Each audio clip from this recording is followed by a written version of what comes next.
माझा, आवाज आम जनतेचा, देशहिताचा। अलंकापुरी येथे मंत्री उदयजी सामंत यांच्या हस्ते ओळख श्री ज्ञानेश्वरीची पुस्तक प्रकाशन सोहळा संपन्न।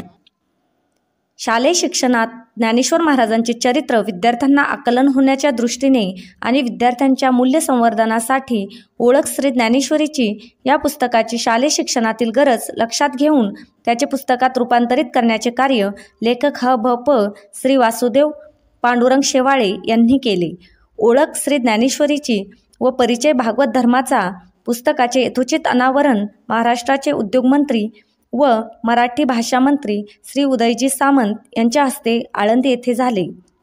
पुस्तक प्रकाशनाच्या सोहळ्यानिमित्त मंत्री उदयजी सामंत, विश्वस्त ॲडव्होकेट राजेंद्र उमाप, योगी निरंजनाथ गुरु शांतीनाथ, डॉक्टर भावार्थ देखणे तसेच ह.भ.प. श्री गेठे महाराज, साळुंके महाराज, शेवाळे महाराज आदी मान्यवर उपस्थित होते। या नवीन एका अभ्यासक्रमाचं पुस्तिकेचं प्रकाशन जर होत असेल तर ते ज्ञानोबांच्या मांडीवरच व्हावं आपल्या लेकरांकडून, ही पवित्र इच्छा होती। म्हणून तो कार्यक्रम इथे आयोजित केला, साहेब बाहेर केला गेला नाही। परंतु आताचा जो ग्रंथ प्रकाशन सोहळा आहे हा माझ्या आयुष्यातलं सुवर्ण अक्षरानं लिहून होणारा ग्रंथ प्रकाशन सोहळा आहे आणि तो कुठं होतोय तर या पवित्र ठिकाणी होतोय, माऊलींच्या प्रांगणामध्ये होतोय।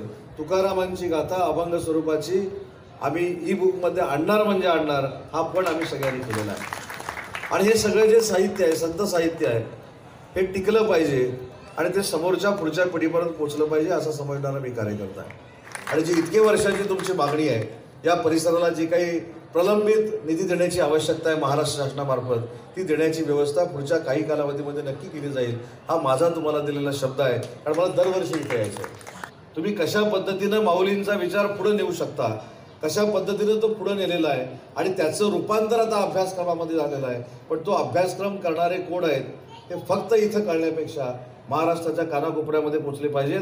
कारण ज्ञानेश्वरांना मानणारा वर्ग हा फक्त या परिसरामध्ये नाही तर जगाच्या कानाकोपऱ्यामध्ये आहे, ते तिथपर्यंत तुमचे विचार पोचले पाहिजेत। आणि त्याच्यासाठी देखील आधुनिक यंत्रणा जर काय उभी करायची असेल तर ती मी करायला तयार आहे। आणि शेवटी आपल्या महाराष्ट्रासाठी शिक्षणाबरोबर संस्कार देखील महत्त्वाचा आहे।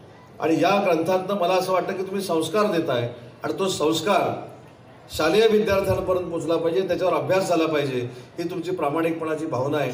आणि योगायोगानं मी मराठी भाषेचा मंत्री असल्यामुळं मी स्वतः शालेय शिक्षण मंत्र्यांची चर्चा करेन, मी चंद्रकांत दादांची चर्चा करेन आणि हा तुम्ही केलेला अभ्यासक्रम कशा पद्धतीनं महाराष्ट्रातल्या विद्यार्थ्यांपर्यंत पोहोचवता येईल यासाठी माझा प्रामाणिकपणाचा प्रयत्न आहे।